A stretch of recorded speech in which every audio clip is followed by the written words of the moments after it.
Hello, denizens of the internet.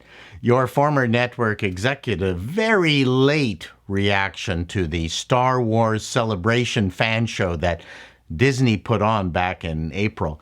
In particular, featuring Acolyte star Jodie Turner-Smith's claim that Star Wars is patriarchal and about time that women got their fair shake. So this is already old news, but still I had to process it further because I needed to figure out what was going on here as it related to my Star Wars versus Disney's Star Wars. And a knee-jerk reaction, well, it just didn't seem appropriate. First of all, let's take a look at the clip. I won't make it weird, I promise. But come closer. Because I got you, fam. It's Jodie Turner-Smith and Rebecca Henderson! Let me try to talk about this without getting fired or murdered. So my character, she's a powerful leader. Yes. In a very woman-centered world. Because I feel like Star Wars is very patriarchal. Kind of cool to have this sort of woman-centered figure. My first reaction was, what an overwhelming amount of lip gloss. Seriously, how much lip gloss does one need? But I'll get back to that. So let's take a deep breath and analyze what is going on here. First off, this is a big, splashy publicity event. While the Star Wars products have diminished, the myth is still strong. I don't know who all is in the crowd here, but it looks like they're really happy to be there. Are they the same knowledgeable rabble that would attend a Comic-Con or Fan Fest? I have no idea. But there is no reason for me to assume that they are paid shills in the same way Rings of Power trotted out their genuine Tolkien lore experts. This does feel like a Comic-Con event, but bigger and more Vogue magazine-y. The host is overly unctuous. I'm emotional just knowing that you all are a part of this galaxy. It's so cool. I'll bet they don't own a single bit of Star Wars paraphernalia between the lot of them. Now, regarding Jodie's statement, because I feel like Star Wars is very patriarchal. Because when you're promoting your new Star Wars gig, that's the first thing I would say. But, it's funny. That was the exact same thing I thought watching A New Hope, when the first of the three main characters we were introduced to was Princess Leia, and when she obviously hid something on R2-D2, when she was handling a blaster, when she remained resolute and did not back down from Darth Vader, when she remarked about Luke's height in the Stormtrooper outfit, when she commanded Luke, Han, and Chewbacca to get into the garbage disposal. It's Leia who tells Han that their escape was too easy. I could go on. Throughout the trilogy, Leia shows leadership and a quick wit. And here we have Jodie, a nitwit, expounding on the patriarchy of Lucas's Star Wars, which I'll bet she never saw, including the recent one starring Rey Palpatine. Patriarchy is SJW code for there are actually straight men in it. So Jodie is really lucky. The Acolyte has no male protagonist. She should feel right at home in her potpourri-infused chai latte adventure with her fellow vagina carriers. I don't think I'm allowed to say woman. But does it matter?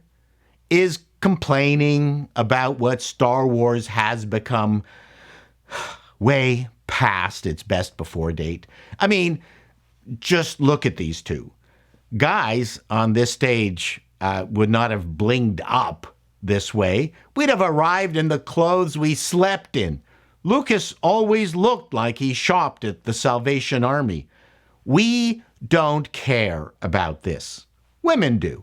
Men dress like crap because we are too busy thinking about the project.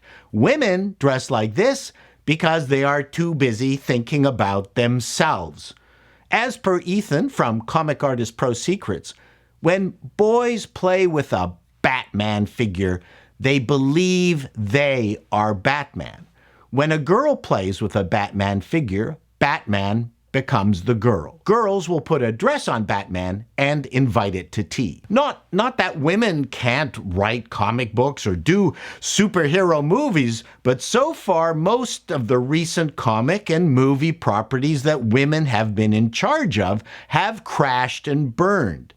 Don't get me wrong, I'm not a misogynist. I love rooting for women who have broken through. I cheered Patty Jenkins's Wonder Woman. Then I saw Wonder Woman 1984 and thought, okay, something strange happened there. I loved Penny Marshall's directorial work. Now, there's someone who did not have an easy time proving herself. Anyway, back to Star Wars. This isn't my Star Wars. I don't see why they even bother shooting it in cinema mode. They should just shoot it vertically on a phone. The first vertical feature film shown in 15 10-minute chunks on TikTok. This audience would love it. My recommendation to all of you desperately hoping for the Star Wars you know and love to make a comeback is to let it go. Not only is it not our Star Wars, they don't want it to be our Star Wars. I think Disney's plan all along was to wait for enough social justice warriors to graduate from schools where nothing bad ever happens to them, where grief counselors are flown in the moment anyone with gender-critical views are caught on campus, whereby a phalanx of students with asymmetrical haircuts and metal rings in their septums are sent out to scream incoherent obscenities. Once this audience reaches critical mass, perhaps then Star Wars will return to profitability. But I know what you're saying. Oh, you're just a typical YouTube alarmist. Everyone hasn't gone zombie woke. Most people are just living their lives. That is very true. But the problem is that this minority is a very vocal one, and corporations are listening to them, putting them on beer cans. And more importantly, they have been put in charge. So our criticisms are valid as long as these clowns are in charge. And you know what they say. If you're attacked by clowns, always go for the juggler. Besides, I don't believe these people will ever make a go of it. They were handed the biggest IP on the planet, and they Thelma and Louised it. Jodie has spent more time getting herself all gussied up for this event than it would take me to shoot a scene. It's all about one's priorities. Good luck, Jodie, with the Acolyte.